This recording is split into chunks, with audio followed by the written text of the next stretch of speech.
Hello everyone, आज हम start करने वाले नया chapter trigonometry. As name suggest, tri means three, gonometry means something related with geometry. तो हम ऐसे फिगर को स्टडी करने वाले हैं जो थ्री साइडेड है। हाँ बिल्कुल, आपने सही सोचा, इट्स ट्रायंगल। हम ट्रायंगल के बारे में पढ़ने वाले हैं, उसकी ज्योमेट्री को देखेंगे। अब हम इसमें रहेंगे राइट एंगल ट्रायंगल। हमें राइट एंगल ट्रायंगल लेना ही ज़रूरी है। हाँ, राइट एंगल ट्रायंगल लेना ही ज़रूरी है और कोई ट्रायंगल नहीं ले सकते हैं। तो लेट ये एंगल हमने माना थीटा। आप एंगल का नाम कुछ भी रख सकते हो, x y z, theta phi chi. आप अपने नाम पे भी रख सकते हैं, राम शाम कुछ भी रख सकते हैं। उसके अकॉर्डिंगली एंगल के जो सामने वाली लाइन होती है उसे कहते हैं परपेंडिकुलर, हिंदी में लंब, और ये उसका सिंबल होता है अगर आप पूरा नहीं लिखना चाहते तो।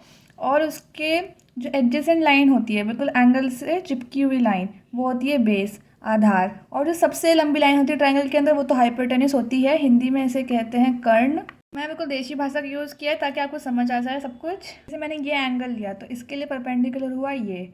अगर मैं ये एंगल लेती हूँ सपोज, तो फिर ये परपेंडिकुलर बदल जाएगा। इस एंगल के लिए ये होगा परपेंडिकुलर, क्यों? क्योंकि ये सामने वाली लाइन है, इसके लिए। तो ऐसा ज़रूरी नहीं है कि जो ये वाली लाइन होगी हमेशा ये परपेंडिकुलर होगी, ये भी परपेंडिकुलर हो सकती है।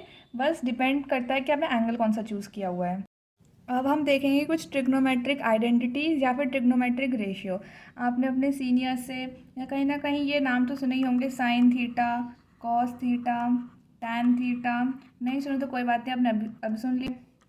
तो ये क्या होता है बेसिकली, ये रेशियोज होते हैं। जैसे ये लाइन थी परपेंडिकुलर और ये हाइपरटेन्यूस, तो मैंने इसका रेशियो ले लिया P/H, ठीक है। ये थी बेस और ये हाइपरटेन्यूस, तो अब मैंने इसका भी रेशियो ले लिया B/H। ये परपेंडिकुलर और ये बेस, इनका रेशियो ले लिया मैंने P/B, ठीक है। तो ये ट्रिग्नोमेट्रिक आइडेंटिटीज़ होती है, ये रेशियो होते हैं। हाँ, तो हम ये क्यों पढ़ें, sine theta cos theta tan theta. मान लो आप आगे चल के इंजीनियर बन गए, ठीक है। अब आपको ये बोला गया है कि ये एक बहुत ऊंचा पहाड़ है जिसकी हाइट 100 मीटर है, और ये है ना, यहाँ से ये एंगल बना रहा है 30 डिग्री का। अब आपको बनानी है रोप वे। आपको तो पता ही नहीं है हम कितनी लंबी रोप वे बनाए यहाँ से यहाँ तक जाने की, तो फिर कैसे पता लगाओगे? तो इनकी हेल्प से, sine theta cos theta tan theta, इनकी हेल्प से पता लगाओगे। तो हमें क्या दे रखा है, इस एंगल के हिसाब से परपेंडिकुलर, हमें पता क्या लगाना है, हाइपोटेन्यूस। तो हम क्या करेंगे, साइन थीटा रखेंगे, साइन 30, और परपेंडिकुलर कितना है 100, और हाइपोटेन्यूस तो हमें पता लगाना ही है।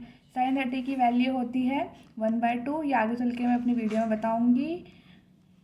तो इस हिसाब से हमारा हाइपोटेन्यूस आ गया 200 मीटर। तो हमें 200 मीटर की रोप चाहिए, इसलिए हमें ये पढ़ना ज़रूरी है।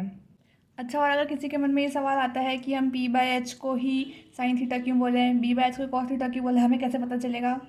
तो ये मुझे भी पता नहीं चलता है, ये याद रखना पड़ता है। मैंने भी पढ़ा तो मुझे पता चला कि ऐसा होता है, मैंने याद रख लिया। तो हम प्रैक्टिस के लिए आपके एनसीईआरटी का एग्जाम्पल ही लेंगे, एग्जाम्पल 1। उसमें दिया हुआ है tan A = 4/3, और पूछा है बाकी सारी आइडेंटिटीज़ यानी साइन कॉस वगैरह। अब आपको जिसको भी आंसर पता है तो मुझे कमेंट करके बताएं प्लीज़। अब जिसने भी कमेंट किया है तो बता दो, आप सबके आंसर गलत हैं, क्योंकि जब तक है ना कोई बताया ही नहीं कि मैंने किस एंगल के रिस्पेक्ट में पूछा है, तब तक आपने कैसे निकाला? अगर मैं एंगल बी के रिस्पेक्ट में पूछ लेती तो तब तो आंसर अलग हो जाएंगे ना। जब तक मैंने बोला ही नहीं साइन ए और कॉस ए मैंने पूछा है, ए के रिस्पेक्ट में पूछा, क्योंकि एनसीईआरटी में ए के रिस्पेक्ट में पूछा, उसमें लिखा है। पर जब तक मैंने अभी बोला ही नहीं कि ए के रिस्पेक्ट में पूछा, तो आपने कैसे आंसर निकाले? बी के रिस्पेक्ट में भी पूछ सकते हैं उसमें। तो हम पहले आपका एनसीईआरटी का एग्जाम्पल देख लेते हैं। अब tan ए क्या होता है, tan ए होता है परपेंडिकुलर अपॉन बेस, तो इस हिसाब से 4/3। तो 4 क्या हुआ, परपेंडिकुलर, और 3 क्या हुआ, बेस। तो हम अगर हमें साइन ए निकालना है तो हमें क्या चाहिए, परपेंडिकुलर अपॉन हाइपोटेन्यूस। तो हमारा परपेंडिकुलर तो हमें पता है 4, अब हाइपोटेन्यूस पता लगाना है। तो ये कैसे पता लगाएंगे? हाँ बिल्कुल सही, पाइथागोरस थ्योरम से। तो पाइथागोरस क्या कहती है, लॉन्गेस्ट साइड का square is equal to under root of other two sides p² + b²। ये हमारा पाइथागोरस थ्योरम है। तो अब हमें हाइपोटेन्यूस ही पता लगाना है, तो 4 का स्क्वायर + 3 का स्क्वायर का रूट, तो ये आ जाएगा 5। तो यहाँ हमारा हाइपोटेन्यूस क्या हो जाएगा, 5। तो ये क्या आ गया, हमारे साइन ए की वैल्यू। ऐसे ही कॉस ए क्या होता है, बेस अपॉन हाइपोटेन्यूस। तो बेस क्या दे रखा हमें 3, और अभी हमने हाइपोटेन्यूस निकाला 5। तो ये हमारी आ गया एनसीईआरटी का एग्जाम्पल का आंसर। पर अगर मैंने आपसे ये बी के रिस्पेक्ट में पूछा होता, अगर मैं साइन बी और कॉस बी के रिस्पेक्ट में पूछा होता, तब क्या आंसर होता है, ये मुझे कमेंट करके बताइए। मैं आंसर लिख देती हूँ। साइन भी हो जाएगा 3/5 और कॉस भी हो जाएगा 4/5। हमारे आंसर आ गए हैं रिवर्स। अब ये आंसर रिवर्स क्यों है, अगर ये किसी को जानना है तो ये वैसे आप अगर मैथ्स ऑप्ट करते हैं आगे चल के तो आपको हायर क्लासेस में 11th 12th में पता चलेगा, पर फिर भी किसी को जानना है तो मुझे कमेंट कर दे, मैं वीडियो बना दूंगी। आज का सेशन बस इतना ही रखते हैं। आप अपने एनसीईआरटी क्वेश्चंस की प्रैक्टिस कर लीजिए, और अगर कोई आप रेफरेंस बुक सॉल्व करते हैं तो उसमें से प्रैक्टिस कर लीजिए। पहले इतने की जितना आप क्वेश्चंस करेंगे उतनी थ्योरी क्लियर होगी, उतना स्ट्रांग बनेगा सब्जेक्ट।